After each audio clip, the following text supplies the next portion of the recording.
We have all had that moment when our classmate chases us on the yard, when our colleague talks over us in a meeting, when our parents embarrass us in front of our friends, when our child has a meltdown in the middle of the grocery store, never happened to me, when our friend cancels on us last minute. And all too often, our minds immediately race to the worst conclusion possible. They're mean. They're trying to make me look bad. They're clueless. They're spoiled. They're thoughtless. These reactions make sense. Our brains are trying to protect us from hurt. The problem is that while these responses may provide a temporary explanation for someone's behavior, they also undermine our relationships without leading to any meaningful change or resolution. Thankfully, our tradition, of course, offers us another way. In Pirkei Avot, a collection of Jewish wisdom, we read the famous teaching, give all individuals kaf zehut, meaning give all of them the benefit of the doubt. Our sages, they want us to look for the best in other people. Rather than make negative assumptions about their behavior, this principle invites us to actively employ our curiosity and our openness, to recognize that usually most people are doing the best they can, and to interpret their behavior through the most generous lens possible. The other day, my family and I watched the Disney film Zootopia. Raise your hand if you've ever seen Zootopia. Oh, all right. This was new to us. Okay. Well, as you know, it depicts a city that is filled with animals, both predators and prey. So we have buffalo and foxes, sheep, rabbits, a lion, all living together in harmony. When the main character, a police officer and rabbit named Judy, finds missing predators that have returned to their meat-eating ways, she attributes it to their biology, assuming that predators will always revert to their aggression. Her assumption quickly, though, splits the city, as the more plentiful plant eaters isolate themselves from the meat eaters. Only once Judy discovers that the affected predators have been given a serum to make them violent is she able to rescue them and to reunite the inhabitants of Zootopia. Judy realizes that instead of offering her fellow citizens, kaf zehut, the benefit of the doubt, she drew the worst possible conclusion, placing her entire city at risk. Though it doesn't always seem natural, social scientists suggest that we can train ourselves to give other people the benefit of the doubt.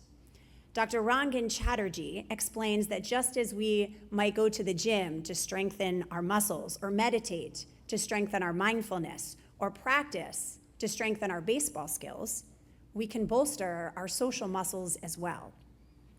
But the opposite is also true.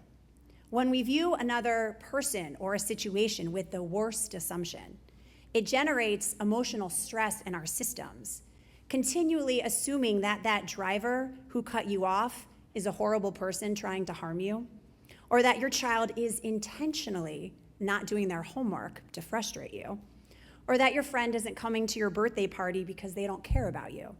Creates all sorts of physiological reactions that induce stress. And it certainly doesn't change their behavior or deepen our connection to them. But Dr. Chatterjee offers an alternative of his own. In any situation, he argues, there are multiple stories that we can create about it. So in a situation when someone is really frustrating us, instead of scripting a story that portrays them as the villain, why not devise a story that instead makes them a hero? My husband and I have fun practicing this in our car. When a car cuts us off on the 405, my otherwise very calm, very patient, very understanding husband can quickly assume the worst. They're irresponsible. They don't care about other people on the road. They need to learn how to drive. I don't think he's alone in this regard. The 405 has a way of doing this to many of us. Lately, however, we've been practicing making up different stories about these people who are cutting us off on the freeway. Maybe they just didn't see us. Maybe the driver is going into labor and they need to get to the hospital right now. Maybe their child was up sick last night and they missed their alarm clock, and if they're late to work, they'll get fired. I know this sounds ridiculous. It is ridiculous, but it's also amazing for many reasons. First, it's a lot more pleasant to laugh about a kind story that you made up than to seethe with anger over a person you'll never meet. But second, it trains our minds not to rush to the worst conclusion about someone else. And if we can do this for perfect strangers, why not with the people we love the most?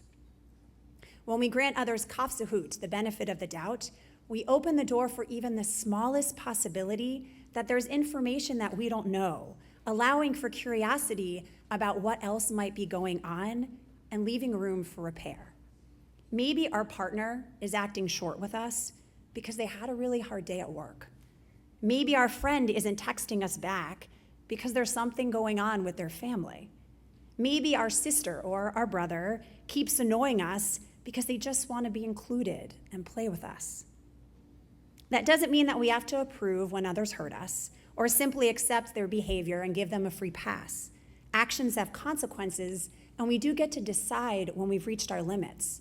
But when we approach our children and partners, our family members, and our friends with the most generous interpretation of them, then we may begin to understand what they need and begin to work on changing the behavior as well as our dynamic together.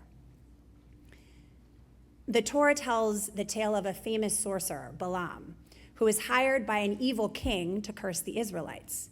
Balaam looks out over the entire Israelite camp, and he opens his mouth ready to deliver curses, but instead, he can only bless them with the words that we recite as part of our morning prayer service. Ma tovu ohalecha Yaakov, mishkanotecha Yisrael. How goodly are your tents, O Jacob, your dwelling places, O Israel. Balaam is ready to see and to create the worst portrayal of the Israelite people, but God transforms his curses into blessings. And so can we. We can choose to look upon our families and our friends based on their worst behavior, or we can choose to see their goodness, to interpret them through the most generous and expansive lens, offering them and us the opportunity to grow and to change in the ways that our Jewish tradition believes we all can. This is a moment in our country and in our world in which there are plenty of bad things that we could assume about one another.